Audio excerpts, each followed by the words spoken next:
What up, nerd fam? Producer T here with a little something different that I wanted to do just for today because a story that I have been following for the last, I don't know, maybe 2 years or more is finally getting its conclusion. And man, is that conclusion sweet. What story am I talking about? Well, the one and only trial of Johnny Somali. Three. And you might be asking yourself, who is Johnny Somali? Well, he's a nuisance streamer, and a nuisance streamer is exactly what it sounds like, a streamer who goes around in public creating a fucking nuisance to everybody.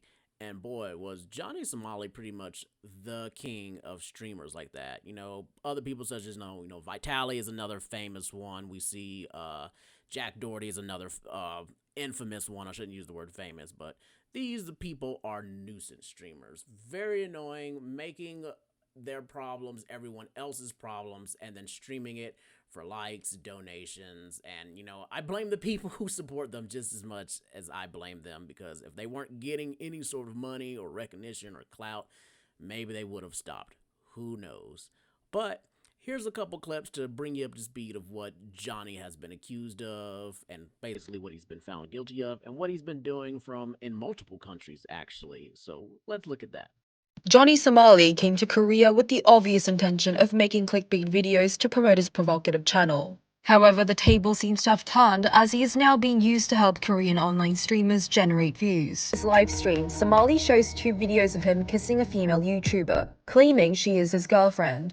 However, some viewers raised questions that the clips look unnatural and speculated that it was created using deepfake AI. Such suspicions seem to have been justified when the original video of the female streamer had no kissing scenes. Angered viewers informed the female YouTuber to sue Somali, and supposedly she will take legal action against the American. Under South Korea's sexual violence protection law, a person who makes and/or disseminates AI and deepfake videos can face upwards of up to 7 years in prison or be fined 36,000 US dollars. With Somali now banned from leaving Korea and with charges leveled against the American, the future of the infamous prankster seems uncertain, and he may be thinking to himself that this time he bit off more than he could chew. So yes, as you can see, he's pretty much a fucking nuisance. And when he was in Japan, of course, he got caught, but they quickly just kicked him out. He went to Israel. They did the exact same thing where they just quickly kicked him out. But in Korea, Korea wasn't playing with his ass, and they finally arrested him, took his passport, and made him stand trial. Now, the funny thing about them making them stand trial is that they decided not to put him in prison while he was awaiting trial, because if they had put him in prison while awaiting trial, then that would be on the taxpayers' money to like feed and house him. By not putting him in prison, he was there basically stuck burning through whatever little money he had or could make from streaming or that he had saved up. So every day he was just had to like make money, which he couldn't because he couldn't work there.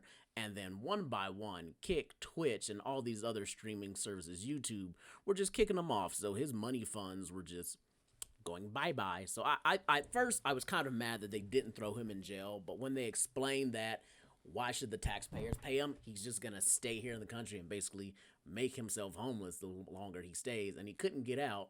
So that's hilarious.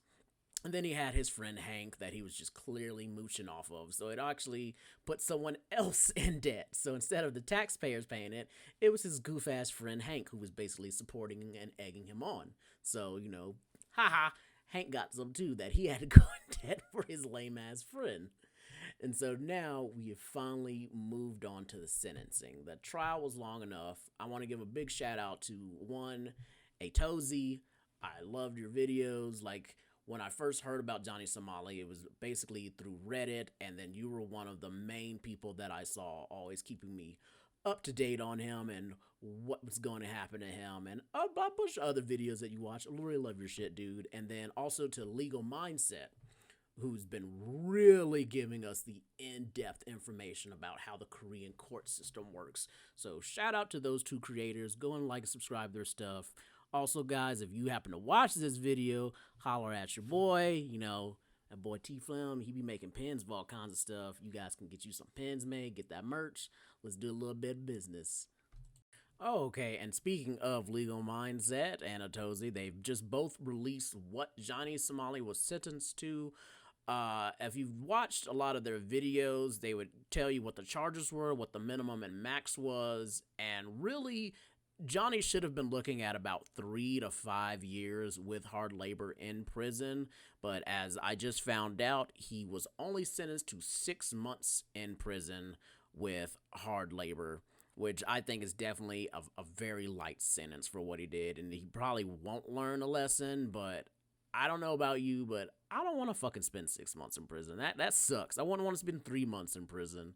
So I am glad that he got prison time because a bunch of his arguments were he wasn't going to get prison, he was going to be sent home, this was going to be a cakewalk, and now he's about to spend 6 months over there in a prison doing forced hard labor, and also just not counting the time that he's been just stuck in Korea on Hank's couch, burning through all of Hank's money and, basically destroying the only friendship he probably had over there. So he has all of that time that he's been stuck in Korea. And now, he's a felon. And I do believe that when he comes back to the United States, he's going to have to register as a sex offender, which will also prevent him from terrorizing a whole bunch of other countries. And one thing I just want to kind of get off of why I'm happy is facing some sort of justice like this is just that let's talk about the elephant in the room. He's black. And when black people or any other race of people, religion of people, creed of people, when they go somewhere and they act a fucking fool like this, everybody who shares any kind of qualities with them also gets the blame of that. Oh, you're a bad gaijin, Japanese for foreigner. And it just sucks. It sucks, especially for me because I love traveling. I go to, I have a home in Japan. I go to all kinds of countries, and someone like these fucking nuisance streamers who just go around giving just us black people just a bad fucking name, or us Americans in general, a bad fucking name like this deserves fucking ridicule and punishment like this because he's just ruining this shit for everybody who just wants to be an actual decent tourist, a decent person who wants to experience culture and not fucking offend and piss off people. We just want to treat you how we like to be treated, and this fucking guy is just fucking it up for everybody. So at the end of the day, I can say that I'm very happy that he got sentenced and he is facing jail time. Another thing that can possibly happen is that the prosecutor themselves in Korea, they have 7 days to where they can appeal this light sentence and just say, this ain't fucking enough. You need to give him more time. And there's still, I believe, 1 to 2 more charges that they never brought up that they can still bring up now. And I'm hoping that they do, which will then, give him more time. But like I said, at the end of the day, he thought he was going to get away with this. He thought Korea was going to be a cakewalk and let him go. And he fucked around and found out. So, thank you. Thank you, Korea. Thank you, Atozi. Thank you, Legal Mindset, for always keeping us in tab with what's going on.